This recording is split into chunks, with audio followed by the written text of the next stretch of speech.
They're guys. They do magic. They are the Magic Guys. Ooh-wee. Ladies and gentlemen, welcome to the pod. We're here yet again, episode 128. To my left, we have Nick K. Welcome to the show, friends. Down below, we have Doug Con. Peace, y'all. Salutations. And I'm Josh Norbito. Welcome to the Magic Guys show. Oh, yeah. We got a good run lined up today. And Nick's head is looking extra shiny and shaved because he's off to work a little later today, too. How's that feel? Moisturize Getting ready for the pod and gigs at the same time. Thank you. Do you moisturize my melon. the noggin? I have a thing. Did you just say that? Oh, yeah, you bet I do. Because, like the sun beats down on it and you need to keep it fresh. And I have like this fancy moisturizing the top. That makes total sense. Man. Oh, dude. Why did I not know this? I'm in my 50s and I don't know everything I need to know yet. I use a fancy Q10 cream to keep me young. And it also has an SPF 15 rating to keep the sun away, which is, and here's the thing about the sun. Like, that's the one thing that ages you more than anything. And this was a tip that I got from my good friend, Tim Ellis, who is 6 million years old and looks as young as I do, right? And he showed me, he goes, I wear sunscreen. And I thought, that's amazing. And what spins me out the most is if you guys don't watch Josh Nobito's Instagram, which I do all the time. It's one of my favorite. I love I think you're great is what I'm trying to say, Josh. What I find really perplexing is that for the listeners who don't know what Josh looks like, very tall, very handsome, and built like a brick. Where's my swear word? House. But the last video you did at the gym, he's hanging off one thing, and his big arms are holding his big ass up. Mother I've ever seen. Like, how do you live that close to the sun with that body and never let it be kissed by the sun?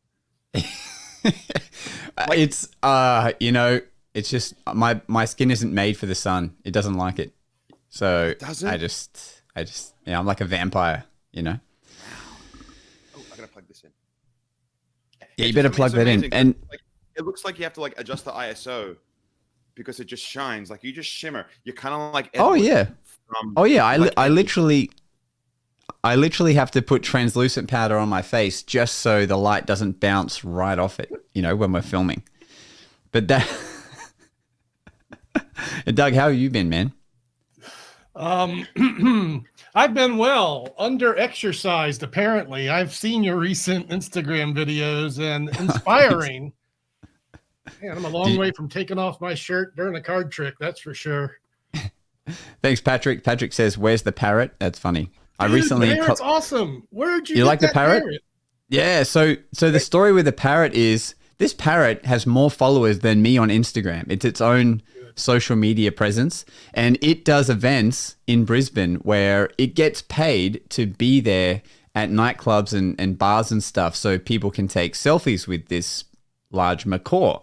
And so I happened to be working at the same venue, this rooftop venue this parrot was at, and the owner was like, hey, you should do a card trick with my parrot. And I was like, that sounds great. So we met up and we shot a few videos, and this parrot is so bloody smart. I was able to classic force a parrot and it worked amazingly. So we're going to make a few more, and yeah, it's good fun. Isn't it hilarious that we live at a time where a bird can be famous than us with our prefrontal cortex and everything else? There's a big fan of Formula One, and what had happened was Max Verstappen, world champion, actually hit a bird while he was racing, and it was stuck in the brake duct. And everyone made fun of the bad drivers, going, I want you to know that a dead bird has had more laps in Formula One than you have. And they were just shitting on all the bad drivers. Leave the birds alone. Wow. But hey, we have another guest coming on today. So the parrot, it would be funny to have the parrot on for an episode because it can talk, but just kind of repeats what you say. So much like me. But Nick, we have a guest. You know this guest better than anyone. So I feel like you should be the one to intro this magic creator man of mystery, and we'll bring him on. It would be my absolute pleasure. If it's one thing we keep talking about in this show, that there's not enough Nicks. And this next Nick, we're bringing in all the way from the USA. He's an amazingly handsome and amazingly talented magician who I've had the pleasure of knowing for the past few years. And it's been way too long since he and I have caught up. So I thought, let's bring him on this show, have a great conversation, and share some beautiful magic knowledge with you guys. So friends, please join me in welcoming the amazing, the illustrious...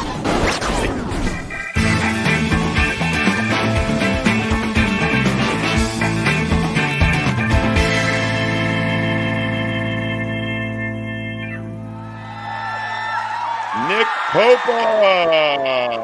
Hello. Thank you so much for having me. Thank you for coming on the show. How have you been? We miss your face. Oh, I've been wonderful. I've been in the dark. I know many of you have been missing this beautiful face, this luxurious beard, but I'm here. I'm not gone. Just been in hiding. We needed someone to come on to even out the amount of hair on the head, because all three of us have none. And so now we're kind of balanced out again, and that's important. I've got a whole storage right up here. This is what we could do is we could just get the hairiest magicians together and just and you guys take over for one show. It'd be like you, Jason Ma, you know. See, I think that's the secret. Yeah. Magicians don't realize this, but the more hair you have, the more magic you can sustain. So that's what this is all about. More and more people don't realize the more hair you have, the more time it takes to take care of it. You don't have as much time to practice magic.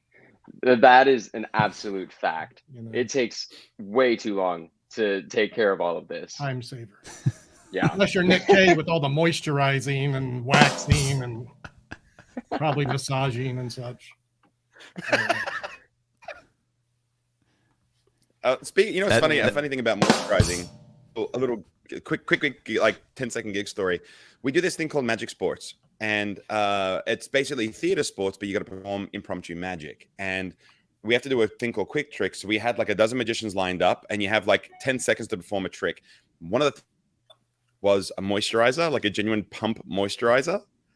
And everyone was doing stuff like, they were pumping it and, producing coins, like everyone just getting their cards covered in moisturizer and stuff. And when it came to me, I just took the moisturizer, pumped it into my hand and said, I got a magazine in the back. I'll be back in a minute. And just walked off. Wow. Holy. Well, speaking of you performing, last week you talked about the table breaking in Russian roulette. And for those who didn't see it on Nick's Instagram, I brought it into this podcast land so we can watch it right now.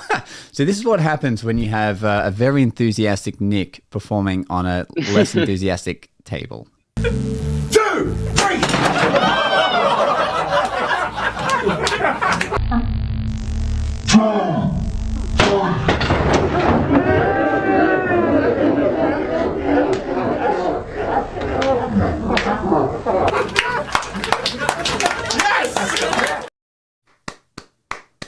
Wow. Well you can done. see the chain swinging that actually broke it together. That's awesome. That's a legendary clip. I love that. Oh boy. All right. So look, Nick, how do you come up with your magic? I mean, we've seen some pretty crazy stuff from you. Where does that all stem from? Yeah. So, I like to take inspiration from just everything in my life. I look at one of the main things that I like to focus on is magic with everyday items. And you've probably noticed that from a lot of my most recent creations, Cash Point, which is a bill change I did with my good friend Tyler Reed, or most recently Hand Drawn, which is my moving X effect. That one was very much inspired by Double Cross.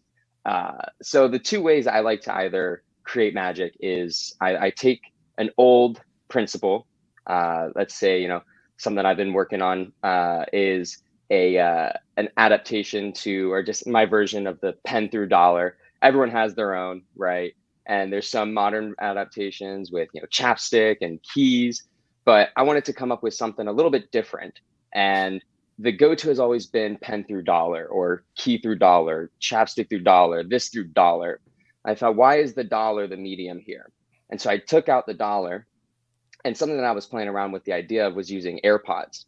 And so I thought about the idea of using an AirPod. And I was like, okay, I don't want to do AirPod through ear because that's lame, or AirPod through bill because that's lame. Everyone's done that. So I came up with this idea of putting the AirPod through the earlobe. I do have a video of that on my Instagram if you guys want to check that out sometime. I wish I could show you, but unfortunately, as I mentioned earlier, I'm in the middle of a move, so all of my magic stuff pretty much is packed away. I did find one thing though later. If you guys want to see something, I'll show you a little something. But yeah, so I like to take old ideas, give them a little bit of a new vibe, and so I felt like the ear felt really organic because the AirPod naturally goes in your ear, so that felt like the most natural medium for that trick. And it also makes sense because a lot of people make the comment that their AirPods don't fit well in their ear. So I use that as the reason why it goes through my ear, and it turns it into this little magic moment. And so I either take something like that, or I just look at just anything in my surrounding, like the AirPods or a Sharpie, or my phone, Apple Watch, things that I always carry on me. And I just look at what are the magic properties here. Here's the video now. Just as we're talking, yeah. So we can see Nick taking some AirPods. He's put them in his ear. He turns around. Oh, look at that. So nonchalant, like, yeah, no big deal. Wow. If you're listening to this in audio land, go to YouTube or go to Nick's Instagram, which is in the bio. You bring that to market? Is that available? It is not available. It might come out. I don't really know for sure yet. There was some question on whether it was going to get released or not with Penguin. So it's still up in the air. That one might just be a little exclusive for myself, but yeah. I think what's beautifully unique about the way you do your magic, Nick, is that there's like a lot of like magic moments versus the way that I typically create, because I'm always doing events. There has to be more kind of routining mixed with magic moments. So do you find that creatively that you hyper focus on magic moments, or do you still like routining things, the crescendo in a multi-phase routine? Where's your head at with that? So yeah, it really depends. Personally, for me, I especially in the more casual settings, street performing, I guess, or I haven't been doing much close-up gigs. But if I'm out and about and my friends know I'm a magician, or even if they don't, if I'm like at a restaurant, I'll pay when I'm paying the bill, do something with the money. But I just like to do things very off the cuff now and make things super, super natural. I like people to relate to my magic. So I always try to use everyday items like a dollar bill or an iPhone or like, the Sharpie, anything like that, because it gives them something that they can relate to. If you bring out a little glass box with a folded playing card in it, it's cool, it's mysterious, but what is it? So I always would do that style of effect with mint box, right? Because it seems a little bit more natural. It's like, I was driving, I had a prediction, I threw this in a mint box real quick, because that seems more reasonable and more relatable. What right? if you produced the glass box from a Chinese pagoda box? Hang on a second. What if you shuffled the cards and I put them in this innocuous velvet bag? Yeah, and I'm not knocking that, because there's definitely a place for those types of props in certain performances. Yeah, it's called the garbage. Yeah. You got to it before me. No, truth be told, this is a worker for me on TikTok Live. Really? Yeah, I produce this live heart and I say tap the screen. It's my algorithm appeasement generator. It's the algorithm appeasement generator. Point. Damn. So everyone watching the video, this is when you like our stream now. Just tap the like button. But see, even like you just did, you gave that some form of a relatable justification. Yeah, and then right? there's a great follow-up in this glass box with a card appears after the heart comes out. It's really goes right into the magic. But yeah, I used to wear a bunch of rings. Now I've kind of stopped wearing a bunch of the jewelry because I since I haven't been doing as much magic recently, I'm now an athlete in some sorts. I race these things called one wheels. It's like an electric skateboard, What? but with just a go-kart. Jealous. Like a go-kart I- tire. Oh, Dude, nice. I had Right in to the go on center. one of those. Yeah. I had to go on one of those. So Exciting. I'm a huge fan of electric skateboards. I've had I ride Evolve boards. I've had every carbon Okay. model you can imagine. Big fan, right? Like if you ever come to Oz, I have 2 of them. Just in case you visit, we can go for a skate together. Sweet. But the one wheel is one of the most sort of futuristic looking things. It's got a big go-kart wheel in the center, and you basically have like a teeter-totter type. Yeah. Yeah. And it's so capable, but stopping is terrifying. It does take a little bit of practice. But Is it I was super drawn- dangerous? Like, should I just stop thinking about getting No. on one of those? No. Do you not get should one of them. Absolutely consider getting one. No. Do not get one of those. Nick's saying, don't do it, Doug. Don't do it. No. You will fall and Don't break listen. your wrists. No. Don't listen to Yeah, Popa. right. No. That's what I'm worried about. Yeah, I don't want to Yeah. do that. That's what Well, I go. Nick, I ride my just board. wants to cut out all the magicians he can. He's saying all the magi need one wheels. I ride my board. I mean, that to- it would make everyone happier. I'm telling you Yeah. that. well, I ride my board to gigs all the time. So that's the way I beat the traffic, because I'm only 5 kilometers from the city here in Melbourne. But 4 wheels, get one of those, Doug. Those are awesome. They're great. But a single Yeah, I got one wheel, with a roof. I like it a lot. The one wheel Jeez. feels like magic. That's the thing. That's why I was drawn to the one wheel. It's because it's the one that feels the most like magic. You just think where you want to go, and it just goes for you. So cool. Like Wow. You that know, is there's not no other how it explanation. works. the fact that's right. Why don't cars do that? Yeah. The fact they that you do. guys have been They're called Teslas. well, that's right. Once you get the Neuralink put in as well, you can just think where Yeah. you want to go and it drives. That's Yeah. the future, right? But in a way, it's like the idiomotor response. I think whatever that is, because that's what it is. You know, you think about it, and then your body does it for you. So in a way, it is like magic. Can you speak a bit about the Wow. competitive nature of the one wheel? Like, what are you doing? Not just laps, right? You doing obstacles or Some obstacles. Roller derby? We go not necessarily roller derby, but we go on mountain bike trails and you take them off with some jumps and some obstacles like that. But it's enduro style racing, a lot, sometimes downhill.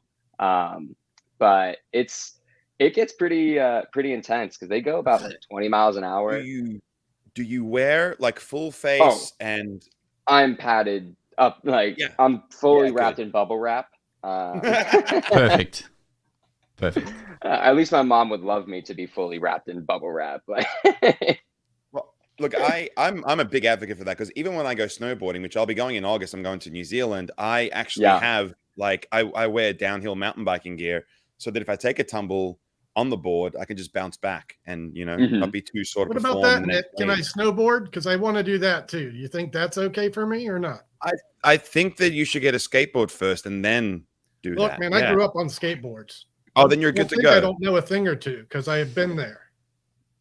He's This was- experienced, Nick. Scotty P, he's going to be doing an animation right now of Doug just like vert ramp, kick flip, We didn't get twist. much past the tic tac. Back in our day, we didn't have a lot of stuff.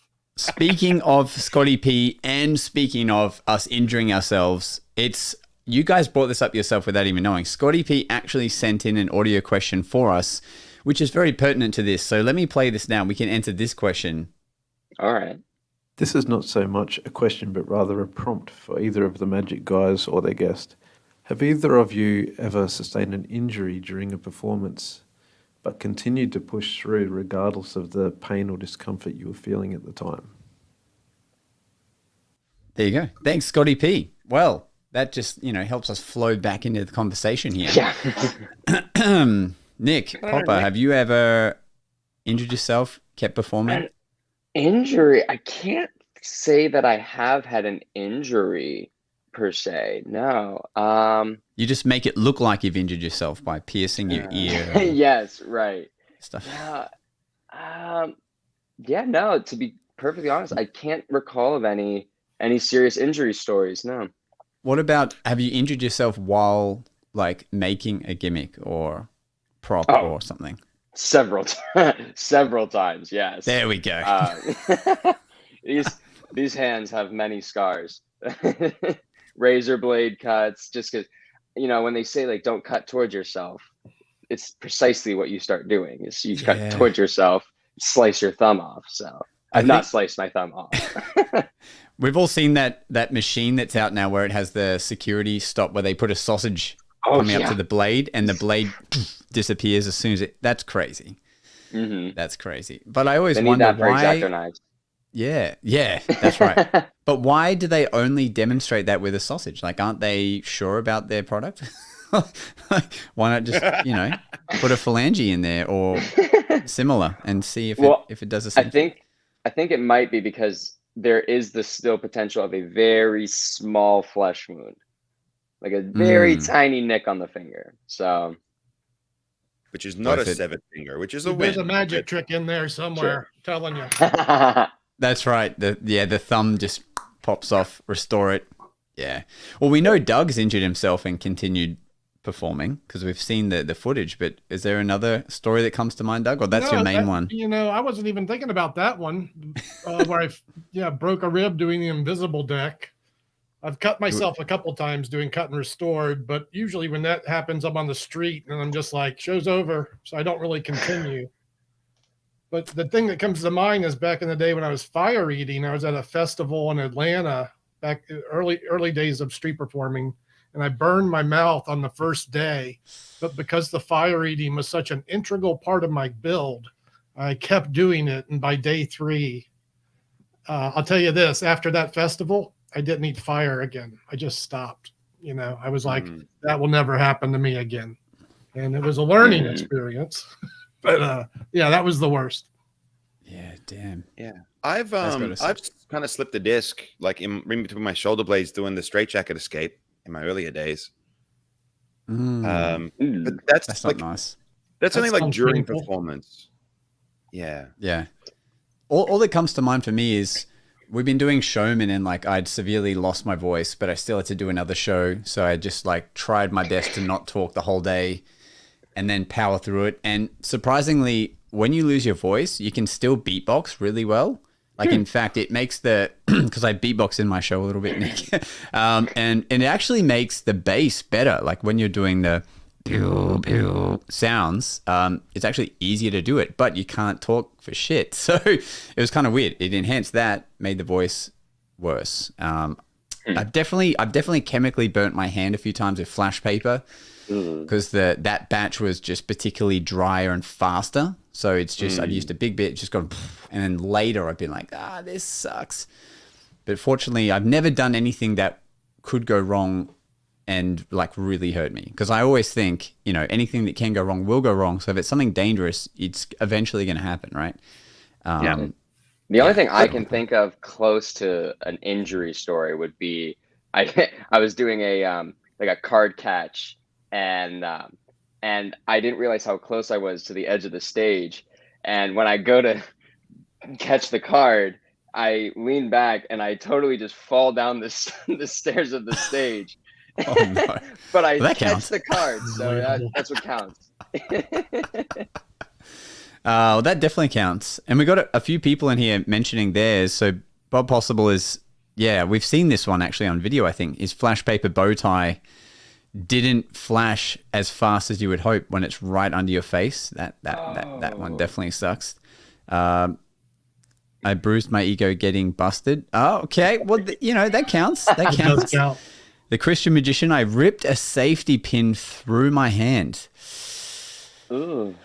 Ooh, all right. Maybe, practice that a little more. And then Bob, again, Bob's always got the stories. I broke a tooth doing hook. Oh, my God. And then got stabbed while I was in the sword box. Oh, my God. In the same show. Did a repeat performance an hour later. Bob Possible breaks a tooth and...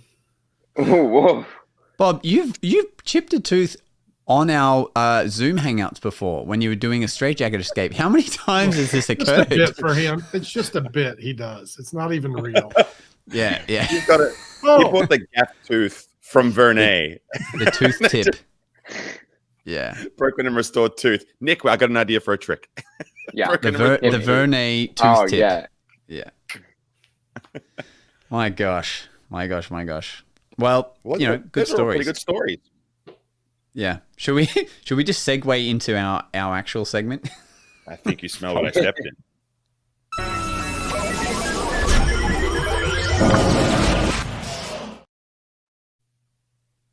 All right, now we're going with. Oh, sorry. I do the intro. Like, we rehearsed this. I know, but I saw you on mute, so I was like, "Oh crap! I'm gonna have to make this up on the fly." But please, It naturally goes on mute when we play the video. Okay, I'm not doing this now. Not in front of our friends. We have guests. wait. I'll lead you in again. Gig stories. I really like the idea of you not being able to speak, but having the beatboxing. And so, like, you're at the restaurant and they go, "What would you like for breakfast, sir?" And then you just interpretive dance, beatbox, avocado on toast. Yeah. Yes. And would you like hash browns with that? And 2 hash browns it is, sir. Thank you kindly. Exactly. So gig stories are the little segment where we like to talk about magic moments or things that have happened at gigs and record them on this podcast and share them with you guys for posterity, starting with our guest today. So, boy, this was one of the most interesting. I have 2 that I was tossing up, but this is definitely the more exciting one. So I was 15 at the time. I was just about to turn 16, but I was still 15 because I remember I had to get dropped off by my parents for this gig. And so I had done a gig, or I'd done a Christmas party for this group, just a small group of friends, had a house party, and they wanted a magician for their Christmas party. So I did a show for them. And then a few months later, I get a call from the guy who booked me for that, wanted me to come back for another party. And I said, absolutely, I'd love to. So I come back, and when I get there, he greets me in the front yard. He says, "How's it going? You ready for the ladies inside?" I'm not really sure what that meant, but I was like, yeah, totally. All right, cool. So I go set up, and there's just a bunch of, probably 30-year-old women sitting on the couch, and I start setting up my set.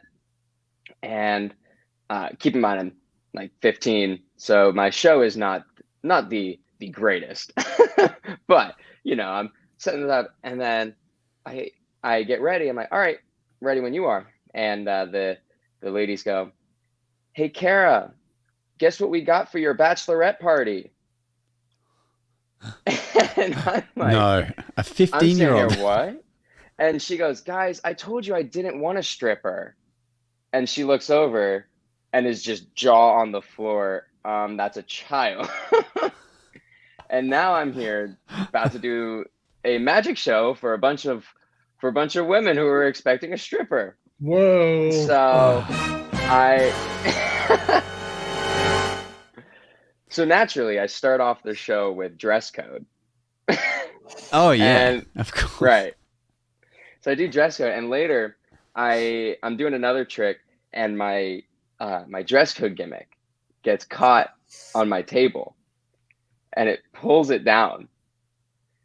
Oh no. And now all the ladies start going, "Ooh!" And I have no clue what to do, because again, I'm like 15. I don't know I've never experienced a bachelorette party before. And so this is it was the craziest experience ever. And now I'm stripping for them, essentially, in the middle of my show. It was great. So their prophecy was fulfilled. Yeah, right. Wow. And they all went to jail. Yeah. Wow. That's and well done for been doing gigs that early on too. Like, my God, thank you. I wish I started doing gigs that What was early. your closer when you were 15? You remember? You know what? I can't remember what the Were you closer more of would a have been change for bag that. guy, or an invisible deck guy, or a card to wallet guy? Yeah. Well, I think in that show, honestly, it wouldn't have been far off to be a change bag. Yeah. At that time. Yeah. No, Because that I sounds definitely about did right for linking 15. rings. Yeah. I was doing some like linking rings in that show. Definitely not the magic you were Card and orange, expecting. maybe?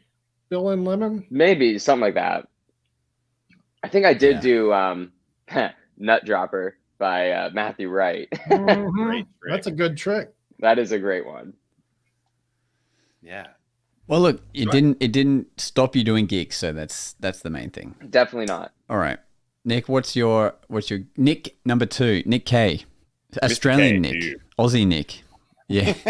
Oh, g'day, mate. I'm Aussie Nick K, and I have a story about doing a gig. I That have should so many this forever week. be your accent. Don't you reckon? Mhm. So I was just doing. I have so many stories because the Melbourne Magic Festival just wrapped up, and there was just so much magic that had happened, and things that were told to me, and like so many things, like so many stories. But we can tell them over the weeks to come. But I got to share something that, like, if I don't do it now, I'm going to forget it. But I just thought it was the weirdest thing, and I mentioned this just before the podcast. I'm like, is this too weird to mention? And the guys went, "That's really weird. Mention it." So I was in between gigs and I'm running around. So I like had one gig in the morning and then I had another one. And then I had a quick moment to run some errands and then get to the next gig. And I get to the last one and I rush to the men's room to get ready. Right. And it's kind of like a public sort of situation, like in a hotel sort of thing. So I go in there, walk into the men's room and it smells kind of nice, which is kind of rare for a men's room. And I, on like a little plate, not even a plate, I lie. It was a can, like a little Coke can, was this little incense shaped kind of like a little pyramid, like a little dome type thing. And someone had lit that and taken a dump. And I thought someone was so self-aware and so aware that when they use the bathroom, that it effectively becomes a biohazard. And they thought, I'm going to be a good person today. I'm going to get this empty Coke can, light this little poop stick, and I'm going to go and do my thing. And I was like, that is the most considerate thing I've ever seen another male do. I thought that was cool. Pro tip. Big stories from the John. Or poop tip, as we would say. No, all right, and I'll run with one actual magic one. So there was, I'm not going to mention names because I don't want anyone to be slandered, but I will tell you this. This performer in the middle of his show said, I need to borrow $20. And someone gave him $20. And he went, thank you. And then put it in his pocket and can continue with the rest of his show and finished it. And then the show was over. And that spectator then had to go to the venue and go, I loaned the magician $20 and it was never used in a trick. And I just don't know, can I get it back? And Well, then, when the street magicians use people's money and they find it at the lemon at the end of the show and they're like, and do you want your money back? yeah. They're trying the least possible to return their money. It's soaking wet in lemon juice, and they're like, Yeah. Now, this particular hilarious magician, not me, but just took it. they had to go. They went to him and said, hey, man, why were you borrowing the $20 for? And he went, because I needed $20. Man. What? I think. Maybe. Damn. At least he was honest. Yeah, that's true.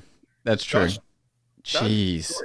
Yeah, mine was I did one event last week that was at a horse racing event, and this client had hired. This is like the third time they booked me, so I kind of knew the venue pretty well.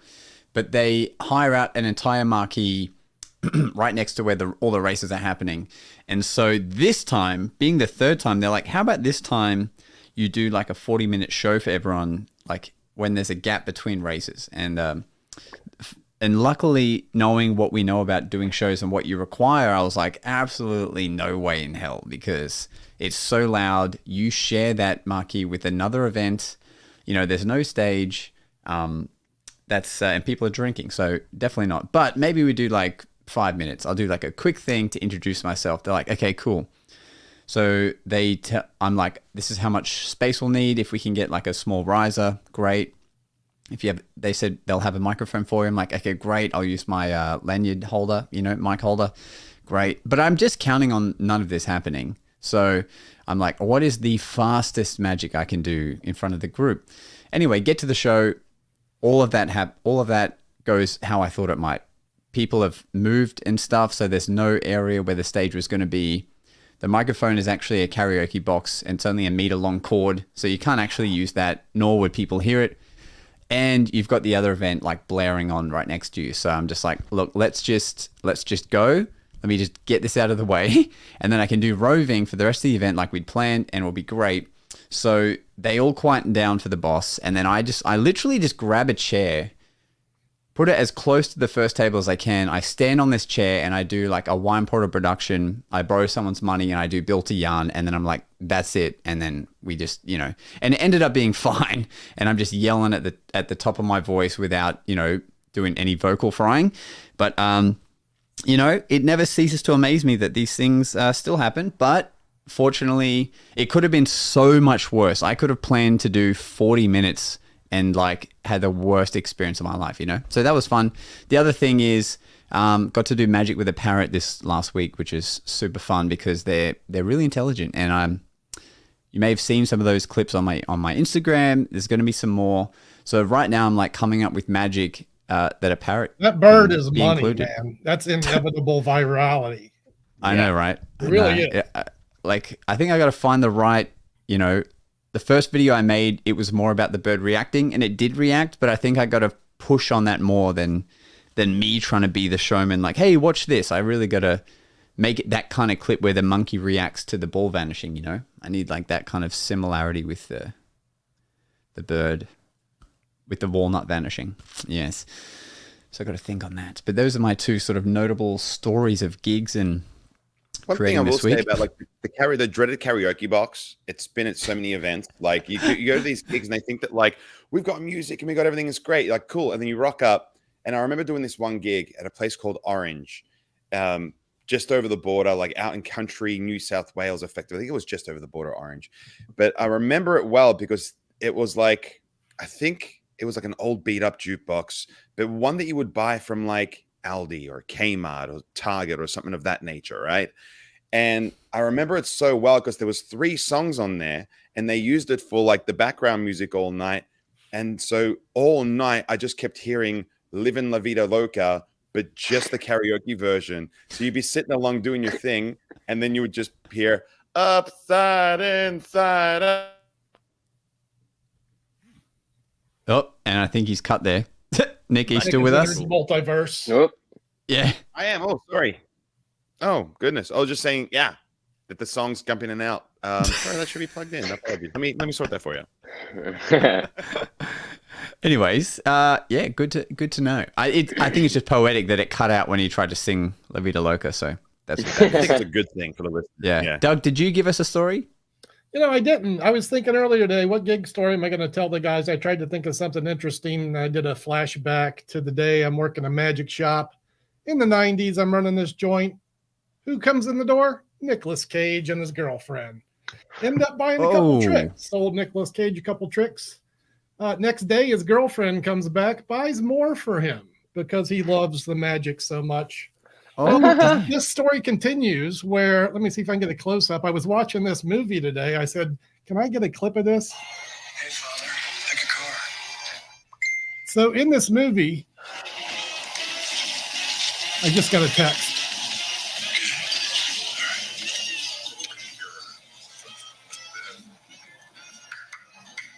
Aaron Neville.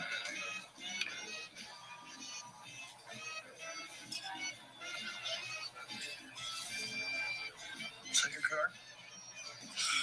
Damn, how did you do that? That's my secret. I need another shot. Yeah, baby. So this movie, first of all, Zandaline, it's a horrible movie, right? It's a stinker. And let me tell you, when I was looking for this clip, it is super raunchy. But if you want to look at New Orleans and some of the debauchery that goes on there, that's a kind of a look at it. But how cool is it that he bought this trick and then it made its way into the movie because he was there filming it, right? It wasn't in the script. So now that's amazing. in my promo is magic consultant to Nick Cage. There's my gig story. Yeah. Why not? That's great, man. That's great. Now, there's a lot we want to discuss on the philosophy of magic with Nick, and sort of where he's at in his career now. But I'm also conscious that Nick K, Aussie Nick, is going to have to run soon to his actual gig. So we might maybe want to do your review next. And then I think it's a great idea because I would actually like to have a little discussion about this particular product and have your guys' opinion, because I've shared this with a few Magic friends, and there's a lot of indifference about it. So let's roll it.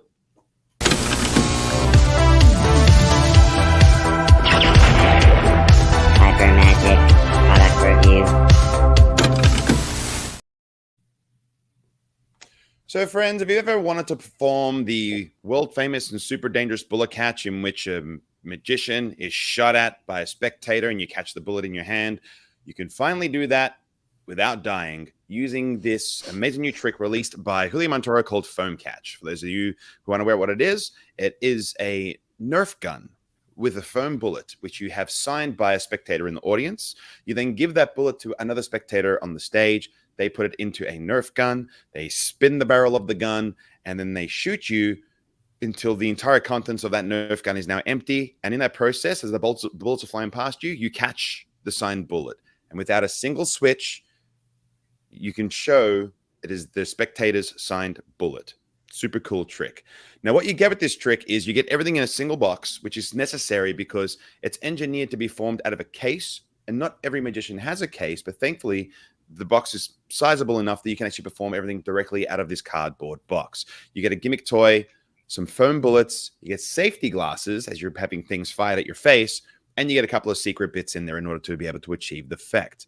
As far as difficulty goes, it's not entirely difficult as far as sleight of hand goes, but it is the type of thing that does require some stagecraft, economy of movement, and for you to be aware of your angles in order for this trick to look amazing. Now, as far as pros and cons goes, the pro is that you get everything you need, Nerf gun, bullets, everything. Now, because you need to perform that out of the case, you obviously get the box. That's also super convenient. And you also need to keep in mind that as far as a bullet catch goes, this is extremely safe compared to other methods on the market or the actual real-life bullet catch. If you guys are unaware, 12 magicians have died performing the bullet catch. There's a book about this called 12 Have Died by Ben Robertson and Larry White. You guys can look that up if you want to know more. Now, as far as cons go, there is no real live performance in the tutorial. It's not the worst thing because Julio explains everything like extremely well with a lot of detail and explains how and why things work. So it's done very well, but I do know how much magicians like seeing an actual live performance of a product. So I just wanted to make mention of that. Now, this is angle sensitive as far as the way that the bullet is caught. So if you were going to present this, think about your environment, and it's engineered so that you are upstage and that you're being shot this way and your audience is that way, and you catch the bullet in front of your face like so. Now, the last thing, which might be sort of up for debate once we have this conversation, is that the final con I would say is that the gravity or the beauty or the strength that a bullet catch actually has is that it is genuinely dangerous. And so surviving a bullet catch is pretty phenomenal. I mean, you guys might recall that David Blaine actually got shot in the face and nearly lost his entire face. So a proper stunt has big tension, really big tension, and really big release. So as far as a danger element goes, this version has none. There is no danger in the elements. So you need to keep that in mind as you are formulating your presentation for this trick in order for it to have the full effect. Now, as far as cost goes, pipermagic.com.au are currently taking pre-orders for this for 295 Australian dollars, which seems like a lot of money to a junior. Yeah, it would be. But in the same breath, I try to equate this to something like Stretching the Truth or, something like that, where, you spend the money, everything's pretty well scripted, but you can also inject a lot of your personality. And it's a good 5 or 10 minutes on stage. So for a pro, $295, pretty good deal. But fear not, if you use Piper Fun in the discount code, you will get a very sweet discount, making it even better value. So I kind of want to wrap this up by saying, who is this trick for? And at first, when I thought who is this for, I was thinking it would be for like a pro, given the price point. But then I was also like, well, maybe like you don't have to be so professional about it. It could just be a really funny comedy bit for a magician. And I thought about it again, and I was like, well, what if a kid performed this? Like if I was at the junior championships and a kid performed this, like with all the gravity and you know, like the bravado and the drama, like of a real bullet catch, it would be freaking adorable. And I would absolutely love that performance. But the thing about the bullet catch is this. Many years ago, I attempted to perform a version that was created by Scott Alexander, which uses a paintball gun, where you have a paintball signed, put into the gun is shot, and you then catch the paintball in your mouth. Here's the thing about being in Australia, though. Legally, if you use a paintball gun outside of an area declared by the Governor General, you can receive a $20,000 fine. That's the first thing that's up. Now, on top of that, the version for me to get it in the country cost me $5,000. That's because it was expensive to begin with. There was duties and taxes I had to wear. I then had to get a gun safe so I can store the paintball gun. I had to get a gun license. I then had to become a member of a paintball club out in Coldstream. Can we appreciate the commitment for this professional to Thanks, Doug. But I had to go through all this, right? All just to be able to perform this at paintball clubs. That's it. That's the only place I can perform it. So, did you have a contract or something? Did you have was this a niche market for you? Because this is a lot of work to go through for. I was unaware that that was the case. And so, you know, like it was advertised, you know, it's in America where, you know, this was typically sold.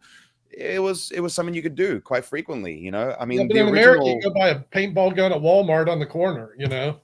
Not in this country, friend. I mean, you know, the original paintball gun was created I believe in Canada because they were using it to mark trees. So the trees needed to be cut down through the forest. They would just go through the forest and go bang, bang, bang, bang, marking all the trees. That's how like all the paintball gun originated from. And I learned all that whilst going through this saga. But yeah, the point is that Julio's released a version that can be performed anywhere and be enjoyed by anyone. And there is a huge level of entertainment that can still be achieved with this, regardless of the danger. So when I asked myself, who is it for? The answer to me was pretty simple. To me, it's for anyone who likes the trick and thinks that it's cool. So if you do like it and you're going to get it, make sure you get it from pipermagic.com.au and make sure you use discount code PiperFun.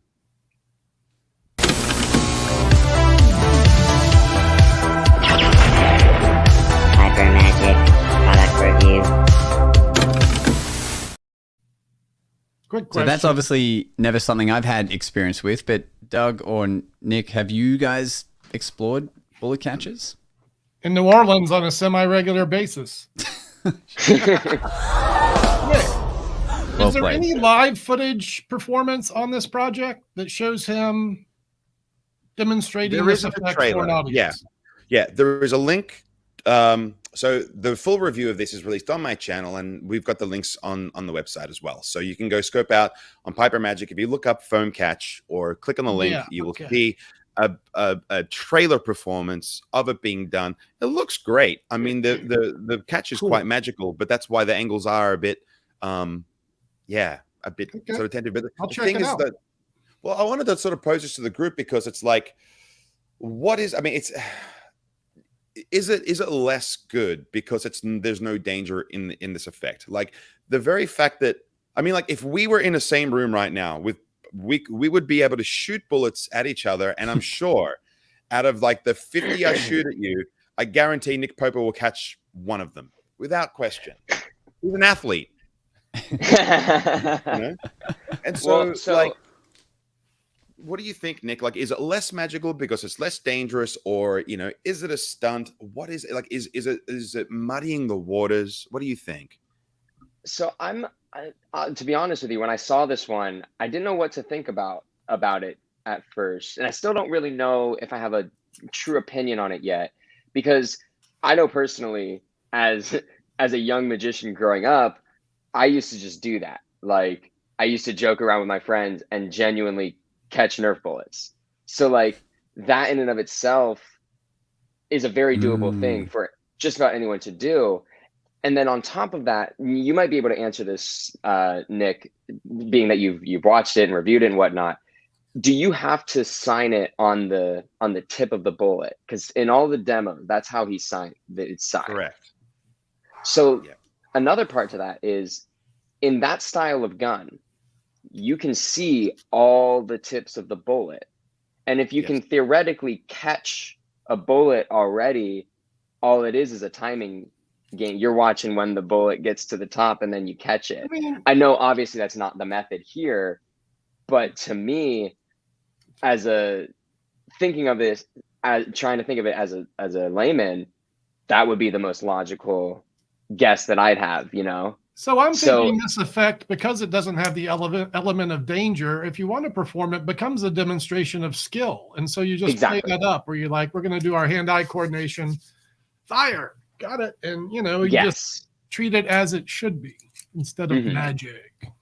That's precisely it. I don't necessarily see it as a feat of magic, but more of just, you know, hey, this is a thing that I've practiced very, you know, I can do.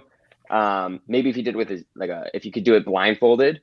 That's good. That's because it's not impossible enough, in my opinion. Right. That I think, literally just thinking about that now, if you put a blindfold on there, that makes it magic, because you are trying to catch something blindfolded, and B, you've also caught the specific one.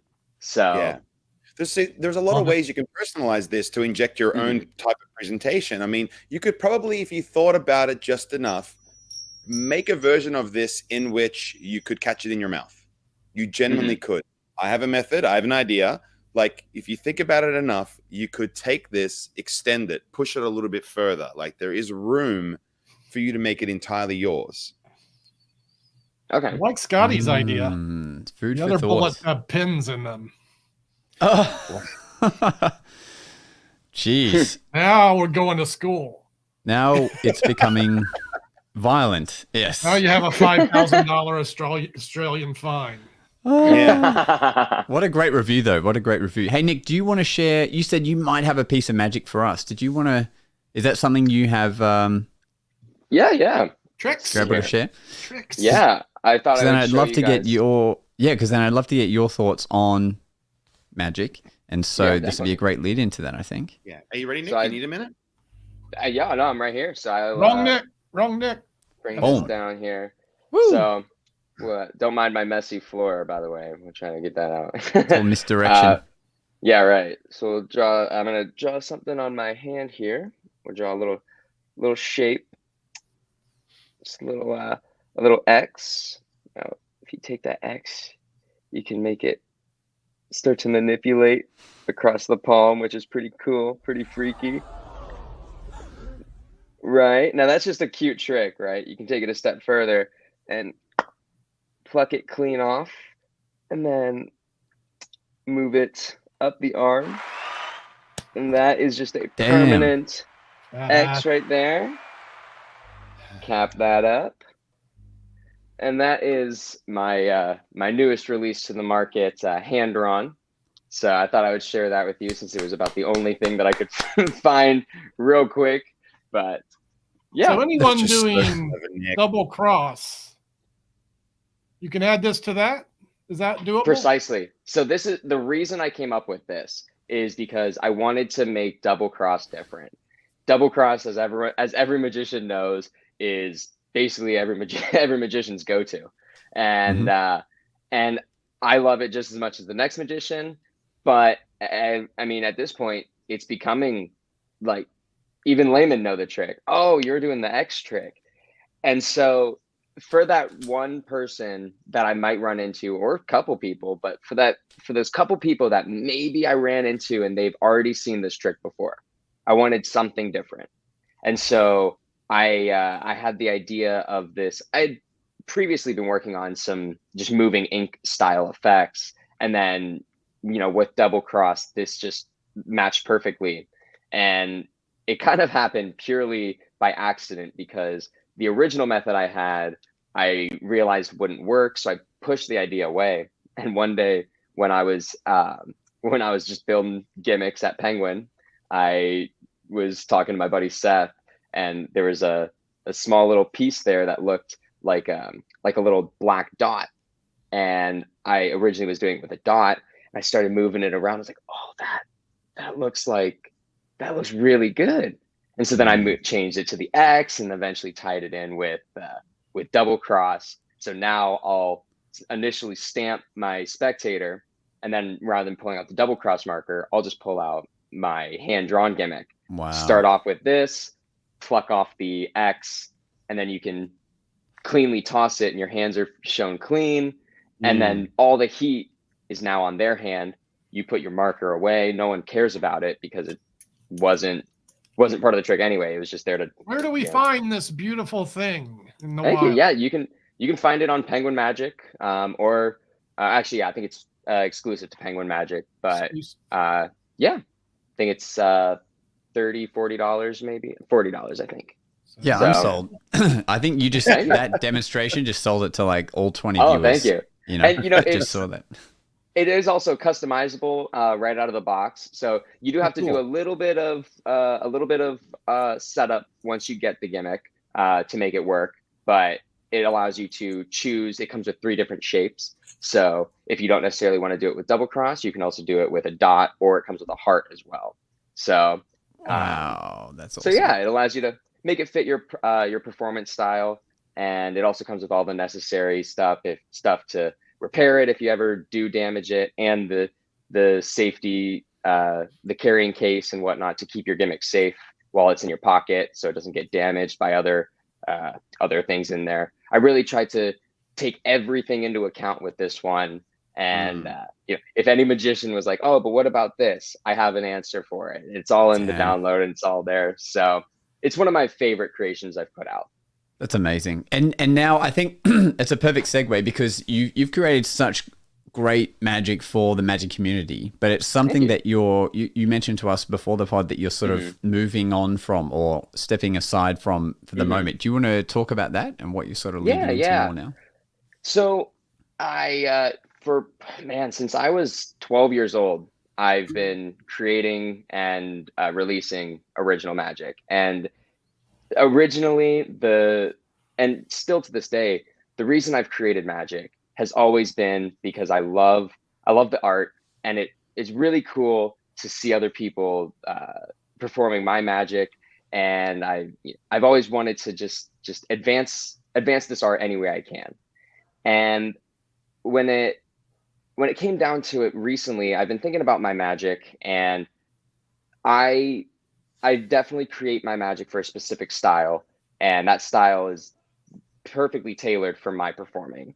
And as great as it is to see other magicians performing my stuff, I'm getting a little selfish, and I want to try to keep some things for myself, and try to focus on just personally being a more original magician. For too long, I feel I've been feeling other magicians' careers with my creations, and so now I want to try to focus on more feeling mine, so that I can stand out from everyone else. And part of that too is because I personally feel the magic marketplace has become very saturated, and that can be a great thing. It's a great thing because there's so many different ideas that are being shared, but the caveat is the need for, or the desire for true innovation, I feel just isn't really showing anymore. A lot of magicians have focused on creating magic simply that is different, which, at the end of the day, it is a different method, but I think it needs to be more than that. And I don't know that there are enough truly innovative pieces of magic out there that are adding upon something, doing something that something else hasn't already done before, if that makes sense. And so, and this isn't to trash talk anyone out there. It's more of like hey, magicians, let's try to get back. There was a time where the people like Danny Garcia and Wayne Houchin and creators like that were truly trying to take old ideas and give them new life, but in a way that hasn't been done before, and not just to be a different method to bring it to market. I have a fear the creative process for the new magician is a different experience than it was when Daniel Garcia was coming to fruition. So maybe we got to figure things out for a way for young creative people to get established and have a sense of development along those lines, instead of just thinking they can have overnight success by selling a download. And I think the social media era is even a little bit to do with that, because and on Instagram and TikTok, I'm sure you guys know how, of course, it takes a lot of work, but any video can just randomly pop off, and so in a lot of ways, this generation has made the idea of an overnight success way more possible.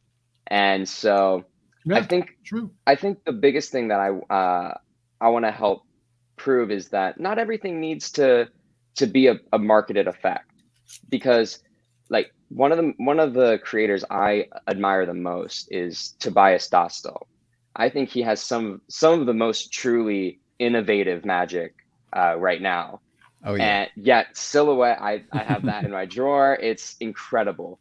And the thing that I wish he would do is I wish he would stop releasing magic. And I know that is a crazy statement, but his magic is the same. Like for me, I create my magic for myself, and you can very much tell he creates his magic for himself.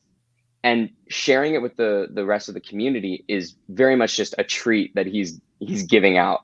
And as generous as that is, I wish he would keep it for himself, because it keeps, if he did keep that for himself, it keeps that childhood sense of wonder for the magicians as well. Truthfully, that's where the good stuff comes from when you create in that fashion. It's when you create to meet the supposed need, just to get the download out to make $1 is when you have troubles. But precisely.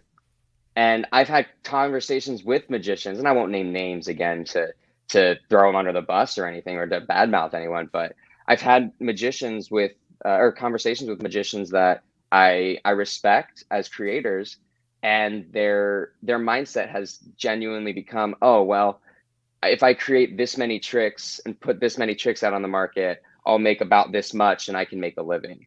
Right. And it's sad that that's become the mindset. It's because once something becomes like you're just doing it because you need the money, then the true passion, it doesn't show. And I don't think that business model is sustainable for 10 guys on this planet. And I can't imagine how many young creators think they can make a living as a magician that way. I hope this information's falling on a few young ears to understand that magic is not selling tricks online. And all of this being said, like, I don't want to discourage any young creators either. I mean, myself growing up, it was hard because so many older magicians didn't really think that I could be creative at such a young age. So they were kind of like, oh yeah, that's cute, but stay in your lane. And then I had to prove myself. Yeah. And so for those magicians who are really truly creative and innovative, young or old, please share, but don't do it out of the desire just to make a quick buck. Do it because you truly believe that it adds something new to the magic world. That's what I care about. Make something good for yourself. Exactly. Yes. Well said, man. And so with that in mind now, what is your focus now? Like you mentioned you're creating more moments rather than visual tricks, right? Yeah. So, as I kind of mentioned earlier, I like to just, in terms of my more close-up style magic, I've been focusing way more on just everyday item magic. In fact, I have stopped carrying a deck of cards with me. I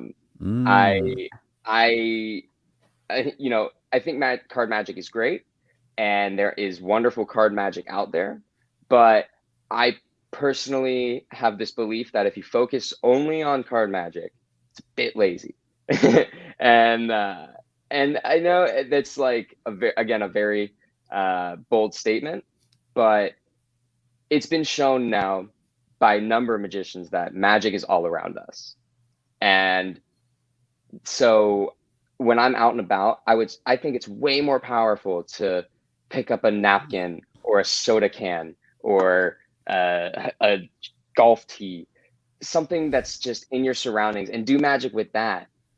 And instead of pulling out a deck of cards, because you can only do so many card tricks before they all start running together. Where if you do a coin trick followed by a trick with some rubber bands, followed by a Rubik's Cube trick, that's 3 very different tricks that they can all grasp onto, and the memory is long lasting. And it goes back to that, being able to relate to the item, have that personal attachment to it. So that's so good. And going into that, with this, I'm working on a new stand-up show as well. And the whole kind of theme to that show is I'm not doing any card magic in the show. And it'll all, obviously for a stand-up show, you don't necessarily do much card magic anyway, but I make an effort to not do any card magic in the show. And everything is in this style of, when I was growing up, I didn't have access to all these expensive magic props that we as magicians have today. And so I had to make magic with what I had in my bedroom. And so everything in my show is something in the real world that the audience will be able to have a really true personal relationship with, like personal, just like connection with that. And that idea really, to me, feels like the most powerful magic. So it was a little tangenty, sorry. But yeah, well, be sure to let us know when when that show is touring. That's for sure. Because I think there'll be a lot of people lined up to see it. And as we wrap up this episode, make sure you guys listening to this go follow Nick so you can follow this journey. All his links are in the description of wherever you're watching this. But before we leave, we're gonna give the final word to Nick to leave for the viewers. But again, thank you so much for coming on, and let's move into that right now. All right.